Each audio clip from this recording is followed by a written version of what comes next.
સો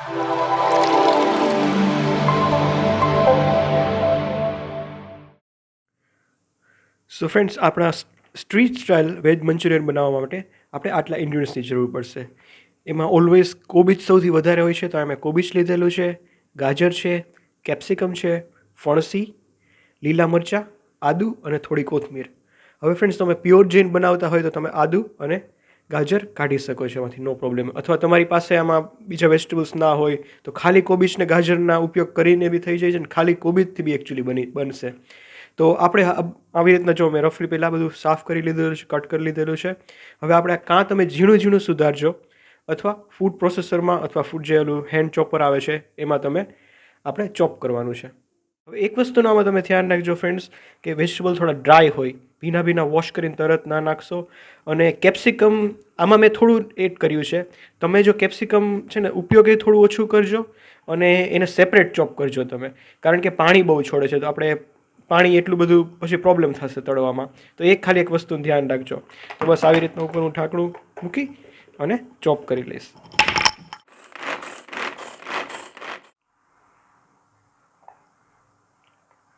so friends, આ રીતના જુઓ ચોપ થઈ ગયા છે આપણા. ઓકે, આપણે એકદમ સાવ ઝીણું જ કરવાની એવી જરૂર નથી તમારે. થોડું બસ એકદમ ફાઇન થોડું થઈ જાય એટલે ઇનફ છે આમાં. ઓકે, તો આ સૌથી જો ઇઝી, હું ઓલવેઝ આ જ યુઝ કરું છું, અને કેટલું જો ઇઝીલી થઈ ગયું બધું. આપણે આ રીતનું ટેક્સચર અરાઉન્ડ આવે એવું આપણે કરવાનું છે. સો ફ્રેન્ડ્સ, આપ જોઈ શકો છો મેં ચોપરમાં જો આવી રીતના બધું ચોપ કરી લીધેલું છે. અને અહીંયા જે વઘાર આપણે કરવાનો હોય એનું વેજીટેબલ્સ છે, તો સેમ જ છે. તમે આ બી યુઝ કરી શકો છો, પણ મેં આ થોડું મોટું રાખ્યું છે, મેં હાથેથી કટ કર્યું છે. તો ઓકે, હવે બધું આપણે મિક્સ કરી અને આગળની પ્રોસેસ જોઈએ. ઓકે ફ્રેન્ડ્સ, હવે આપણું મિક્સચર બધું બનાવીએ. તો આ બધા વેજીટેબલ્સ છે. સૌથી પહેલાં હું થોડો સોયા સોસ નાખું છું. બહાર ઘણી જગ્યાએ ફ્રેન્ડ્સ બહુ અને કાળા કરી નાખે છે, તમે એવા ના કરતા, મજા નથી આવતી પછી. એટલે થોડો જ સોયા સોસ અત્યારે નાખજો, પછી નીડ હોય તો નાખજો. બ્લેક પેપર, આપણે ગ્રીન ચીલી બી આમાં એડ કરી છે, તો તીખાશ અને પછી વઘારમાં બી આપણે મરચું ચીલી પેસ્ટ એડ કરશું, તો મરચું તમે જોઈને થોડું એડ કરજો. થોડું મીઠું એડ કરીશ, પછી થોડી વાર રહીને બી ટેસ્ટ કરીશ. અને ચાઇનીઝ સોલ્ટ, જે અજીનો મોટો કે છે, મારી ક્વોન્ટિટી વધારે છે એટલે હું એવી રીતે એડ કરું છું. હવે થોડા green chilli sauce, red chilli. હવે પહેલાં બધું મિક્સ કરવાનું છે, તો ફટાફટ આપણે મિક્સ કરી લઈએ આવી રીતે ફ્રેન્ડ્સ. હું અત્યારે સ્પેચ્યુલા યુઝ કરું છું, પછી થોડી વાર રહીને હું મારા હાથનો બી ઉપયોગ કરીશ, કારણ કે આપણે સ્ક્વીઝ કરવાનું છે, એટલે સોલ્ટમાંથી અને કોબીજમાંથી પણ પાણી છૂટે, એટલે બોલ્સ બનાવવા માટે જરૂરી છે. ટાઈમ તમે સાઈડમાં જો તેલ બી મૂકી દીધું છે. તો કોર્નફ્લાવર બેની ઇક્વલ ક્વોન્ટિટી હોય છે ફ્રેન્ડ્સ. હવે ક્વોન્ટિટી કેટલી એ જ્યારે તમે કરશો ત્યારે તમને ખ્યાલ આવશે. મેંદો અને કોર્નફ્લાવર. ઓકે, કોર્નફ્લાવર ન હોય તો જે તપકીર છે એ બી તમે યુઝ કરી શકો છો. રાઈસ ફ્લાવર બી ઘરે ન હોય તો જે આપણે ઘરે ચોખા હોય એને તમે મિક્સચરમાં ગ્રાઇન્ડ કરી અને પાવડર બનાવી લેજો તો બી ચાલશે. જુઓ આવી રીતે. તો મારે થોડા બાઇન્ડિંગ્સની જરૂર છે, તો હું એડ કરું છું. મોસ્ટલી બહાર કેવું થાય છે ફ્રેન્ડ્સ, તમે ત્યાં છે ને લોટ ખાતો એવું જ લાગે, એટલો બધો લોટ નાખી દે છે ને બહાર. પણ આપણા જે એકચ્યુઅલી તમને વેજીટેબલ્સ મોઢામાં એકચ્યુઅલી આવશે અને ખાવા મજા આવશે. અને ફ્રેન્ડ્સ, હું બે વસ્તુ નાખું છું જે હોટલ્સમાં એકચ્યુઅલી નથી પડતી, પ્રોપર હોટલ્સમાં, પણ સ્ટ્રીટ સ્ટાઇલ નાખે છે.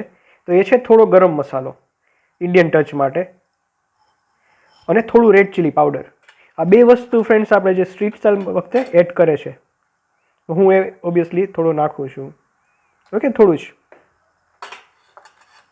મિક્સચર બધું રેડી થઈ ગયું છે. હવે લાસ્ટ સ્ટેજ ઉપર ઓલમોસ્ટ જ્યારે આપણે તળવાના હોય ત્યારે હું એક વસ્તુ એડ કરું છું, થોડો ચપટી જેટલો બેકિંગ પાવડર. આનાથી તમારા હાર્ડ નહીં થાય તમારા. જો ન હોય તો ચાલશે, પણ ઘણીવાર એવું થઈ જાય કે લોટ તમારાથી કદાચ ઝાઝો પડી ગયો હશે ને, તો આ તમને એમાં સેફટી આપશે એટલી. તો બસ ચપટી, ઝાઝો નહીં. અને બેકિંગ પાવડર નાખ્યા બાદ ફ્રેન્ડ્સ ખાલી થોડું જો તેલ છે, 1 ચમચી જેટલું. અને ફ્રેન્ડ્સ બધું હવે મિક્સ કરી દેશું વ્યવસ્થિત રીતે. તો આવી રીતના બસ ફ્રેન્ડ્સ સ્પૂનફુલ આપણે લઈ, હાથ તમે થોડા તેલવાળા અથવા ભીના રાખજો, અને બસ આવી રીતે જુઓ. એક હાથે અથવા બે હાથે તમને જેમ ફાવતું એમ બોલ્સ આપણે બનાવી દઈશું. અને ફ્રેન્ડ્સ આમાં ટ્રાય કરજો કે તમે હેલ્પ લ્યો, કારણ કે જેમ પડ્યું રહેશે મિક્સચર એમ એ થોડું પાણી લિક્વિડ થતું જશે.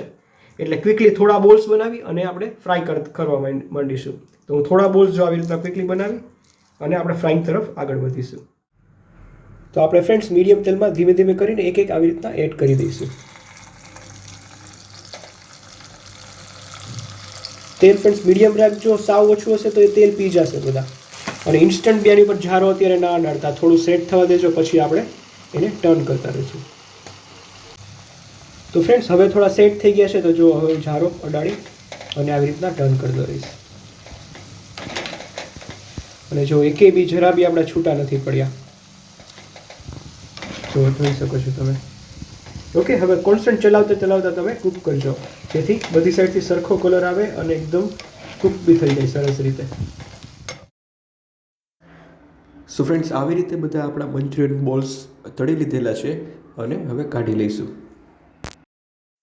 સો ફ્રેન્ડ્સ, અહીંયા આપણા મંચુરિયન બોલ્સ હવે રેડી થઈ ગયા છે. તો હવે આપણે વઘાર તરફ આગળ વધીશું. તો મેક શ્યોર ફ્રેન્ડ્સ બધું કિચનના પ્લેટફોર્મ ઉપર તમે વ્યવસ્થિત ગોઠવીને રાખજો.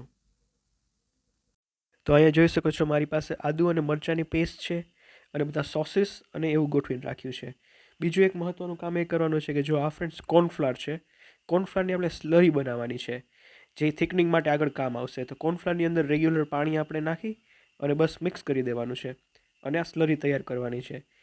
એ આપણે જે સોસ બનાવીશું થોડો, એમાં ખૂબ જરૂરી વસ્તુ છે આ. તો આ તમે ખાસ રેડી રાખજો. આ સિમ્પલ જ મિક્સર છે ફ્રેન્ડ્સ, કોર્નફ્લાવર અને સાદું પાણી, બીજું કાંઈ નથી. તો ફ્રેન્ડ્સ, હવે આપણે વઘાર તરફ આગળ વધી રહ્યા છીએ. તો મેં યુઝ્યુઅલી મારું વોક લીધેલું છે, તમે કડાઈ કે કોઈ બી વસ્તુ લઈ શકો છો. ઓકે, જો આમાં તેલ નાખ્યું અને ગરમ કરવાનું છે. હવે હું સૌથી પહેલાં વેજીટેબલ્સ, આપણા જે ચોપ કરીને જે વેજીટેબલ્સ જે રાખેલા હતા એ છે. ઓકે, જેવું તેલ ગરમ થાય, હવે આટલા મેં વેજીટેબલ્સ નાખ્યા. Flame high. ઓકે, અને ઉપરથી હું જિંજર થોડી એડ કરીશું. જિંજર અને ગ્રીન ચીલી પેસ્ટ. તીખાશ તમારી ઉપર છે. આ જ સમયે હું થોડો સોલ્ટ, થોડો અજીનોમોટો, બ્લેક પેપર પાવડર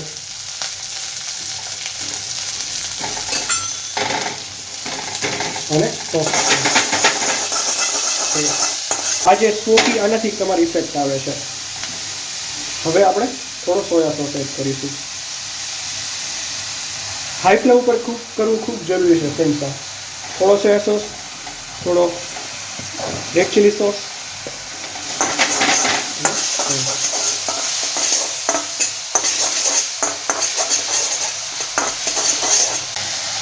અને ફ્રેન્ડ્સ બસ થોડી જ વારમાં હવે આપણે થોડું પાણી એડ કરી દઈશું. આપણે ડ્રાય બનાવીએ છીએ, પણ એની ઉપર વઘાર માટે થોડું આપણે પાણી જરૂર પડશે. આપણે કોટિંગ થવું જોઈએ, આપણા ડ્રાય જે છે આપણા એની કોટિંગ ઉપર વ્યવસ્થિત થવું જોઈએ. હવે આપણે 4 દાણામાં શુગરની નાખીશું અને થોડો ટમેટો કેચઅપ. સ્વીટ નથી કરવાનું, પણ થોડી તમને હિન્ટ આવી જોઈએ. અને થોડો કેચઅપ. ફ્લેમ હાઈ છે ફ્રેન્ડ્સ આપણી. ઓકે, હવે હાઈ ફ્લેમમાં હોય ત્યારે જ હવે આપણે જે કોર્નફ્લોર જે ઓગાળીને નાખ્યો હતો ને આમાં એડ કરવાનો છે. થોડો થોડો તમે કરજો. પહેલાં 2-3 ચમચી નાખો, પછી કોન્સ્ટન્ટ ચલાવજો.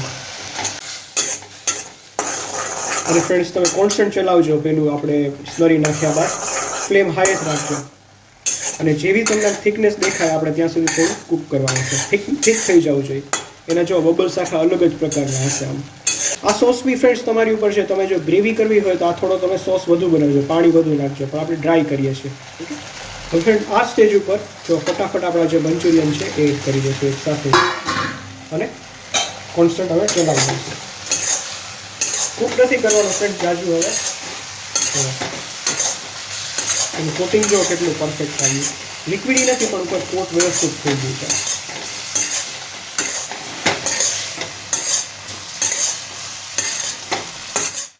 હવે બસ થોડી હું કોથમીર ઉપર એડ કરું છું અને ટોસ કરવાનું છે. ગેસ હવે બંધ કરી દઉં છું એકચ્યુઅલી.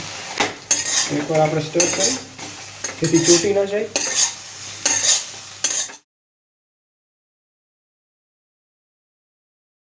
હવે ગરમા ગરમ આપણે સર્વ કરીએ. Perfect for starter.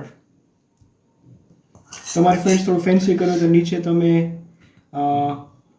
કોબીજના પત્તાનો બેટ બી બનાવી શકો છો.